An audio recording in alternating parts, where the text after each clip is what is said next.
Well, hello, eighthers. I'm hoping you all are doing well, you all are doing fine, along with members of your families, and also you all are keeping yourself busy. Well, a very good morning, a very good afternoon, and a very good evening based on the time in which you'll be watching this video. We were doing about the revolution or the age of the revolution, and we were talking about the French Revolution. We talked about the formation of the National Assembly by the Third Estate or by the people or the members of the Third Estate. After this was formed, it actually happened. This National Assembly was convened in the tennis court outside the Parliament or outside that Estates General or the Parliament House of France. So this tennis court became very famous because here an oath was taken that the people of the Third Estate will not be resting until and unless they put an end to the autocracy. What is an autocracy? Autocracy is a kind of a government in which there is a monarch or there is someone who is the absolute ruler. No one can question that ruler, and that position of that ruler is hereditary. Hereditary meaning that the person will be giving his son the rulerhood, or the king's son will become the next king, and that keeps on carrying on. So that is an autocracy that is completely opposite to that of a democracy. So the French or the people of the Third Estate, they promised or they took an oath that they will not be resting and they will be fighting for the removal of autocracy, and they will be putting an end to the autocracy. This oath became famous as the tennis court oath. Now all these things made Louis XVI apprehensive, and he started fearing the people of the Third Estate. And Louis XVI actually tried to put all these revolts down, and he was trying to. And at the end, when he tried everything and could not put down the revolts, he was actually trying to run away. And while he was running away, he was captured by the people who were revolting, and he along with his wife were brought to Bastille. Now there is one important event when we talk of all the revolutions. When we were talking of the American Revolution, there was the Boston Tea Party, which acted as the spark for the American Revolution. While we talk of the French Revolution, the spark or that event which acted as a spark was the storming of the Bastille. The Bastille, as we had talked of, the Bastille was the state prison, and anyone who would be against the government or who was against the king, who spoke against the king, would be put into the Bastille. That Bastille was image of the state corruption and also of the state's autocratic rule. So the people stormed into the Bastille, broke the walls of the Bastille, removed or freed all the people who were there inside, freed all the prisoners. This incident came to be known as the storming of the Bastille, and this incident is very, very important in the French Revolution because this incident sparked of the French Revolution. Marie Antoinette and Louis XVI were guillotined. Guillotine was an ancient system or a medieval system of torture and also of capital punishment. What was there in a guillotine was that you may have seen pictures of that in cartoons or elsewhere. It was a frame kind of a thing. A long pole was there. The person was made guillotine. I'm sorry, I did have to take a 10 minutes break because of emergency phone call which I had to attend. So leaving aside, I think I was in the guillotine. So talking of the guillotine, it's like that. It's a long pole kind of a structure, and from that pole the person will be kept on that, or below that, on that there will be a shelf kind of a thing, or a some kind of a base, and on that base you have seen animals being sacrificed. I mean, not in real, but maybe in videos or maybe in some pictures somewhere. You can just search in Google guillotine, and those persons were kept on that base, and that guillotine axe kind of a thing used to fall from that pole, and that person used to be sacrificed over there. So that was the fate of Louis XVI and his wife Marie Antoinette, and that marked the end of autocracy for France, and end of autocracy and the people of the French Revolution, that is mainly of the Third Estate, they declared France a republic. And I'll just read it. There was the Declaration of the Rights of Man and of Citizen.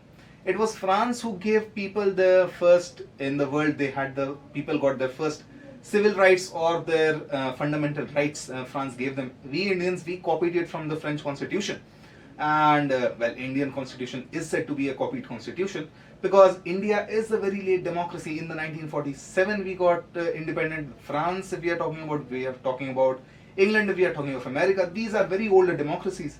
So these old democracies, we had to take a lot from them because democracy as an idea was already in fashion and we could not make anything new, so we had to borrow and well, suit it to our own needs, make a few changes so as to make it as Indian as we could make it.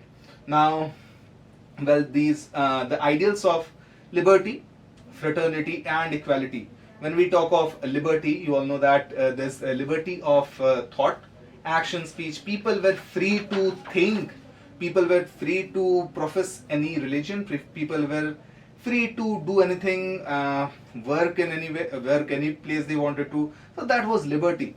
Then there was equality between all the people of France. So everyone, every French citizen was to be treated as a citizen, and everyone was to be treated equal. There was not any, or there was no more to be any distinction kind of a thing. There was not to be any more first estate, second estate, third estate, first and second estate getting all the things, getting all the good things of the country, and the third estate being left out. So there was an end to all of that.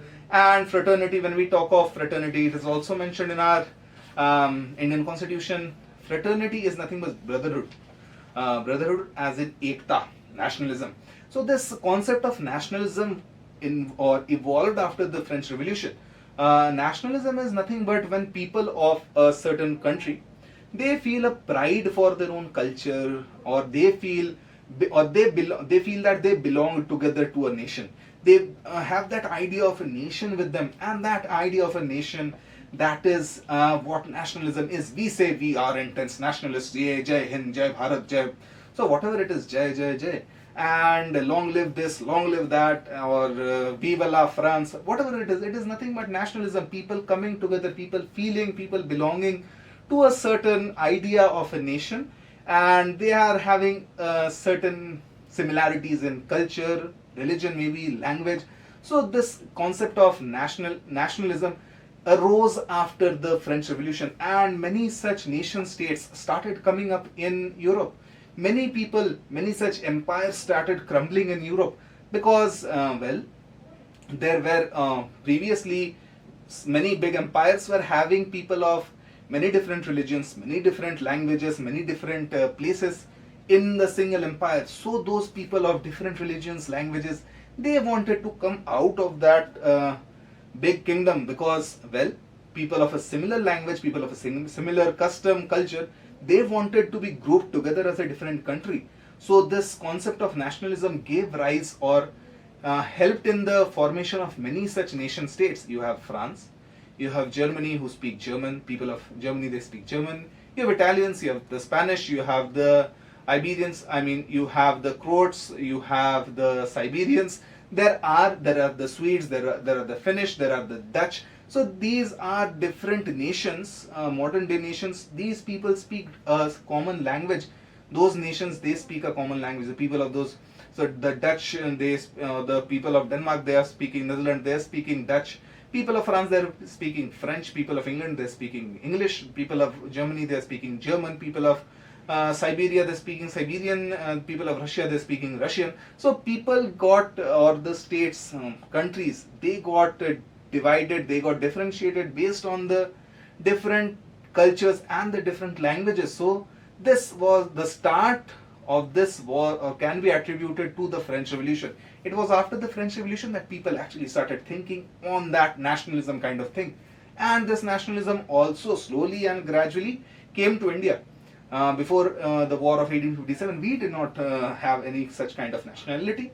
But after 1857, when these ideas started coming slowly, when we Indians started getting Western education, well, thanks to the Britishers for this, the Britishers introduced the Western education and also the Western education thoughts, Western philosophy, and we came to know about liberty, equality, fraternity. So our Indian Revolution was also, or our Indian national movement was also inspired by the French Revolution and its three main pillars: liberty, equality, and fraternity.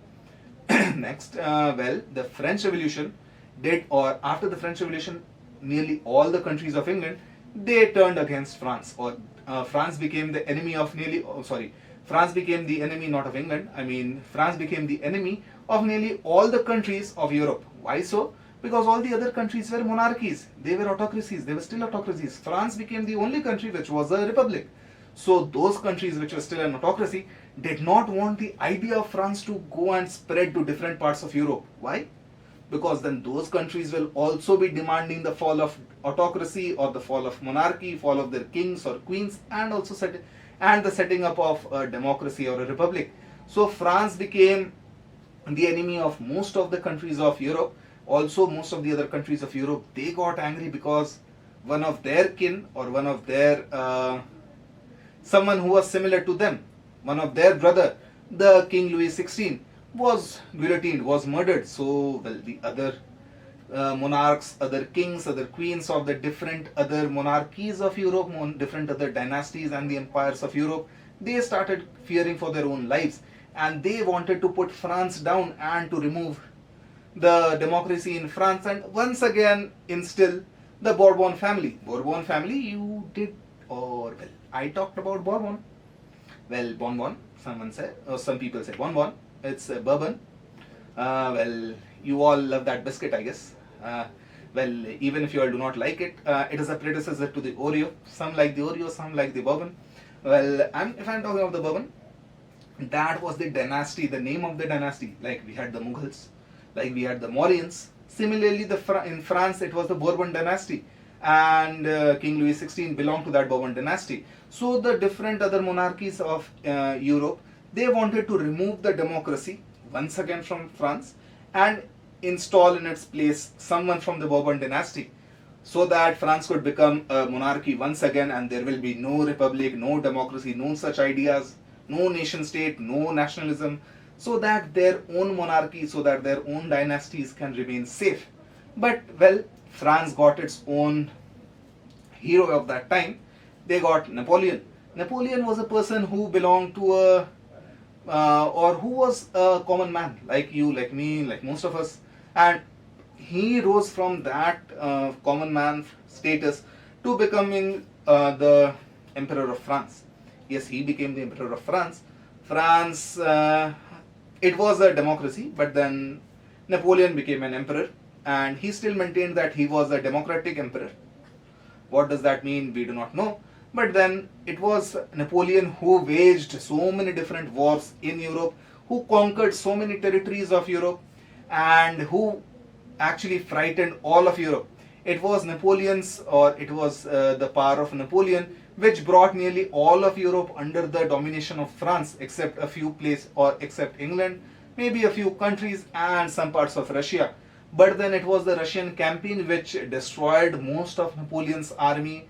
He was defeated at the Battle of Waterloo, and he was exiled and imprisoned, and thus it became the Napoleon Emperor, or the Napoleon dynasty, came to an end, and once again France was a republic, and France still is a republic. And that was, I guess, all about the French Revolution. Please go through the chapter once, go through the videos, read about the French Revolution in so many different books, so many videos you may be getting on YouTube or Wikipedia also. And if you do have any problem, please mention it in the comment section so that I can get back to you and answer it in the upcoming videos. Till then, please be safe, stay safe, and stay happy. Thank you.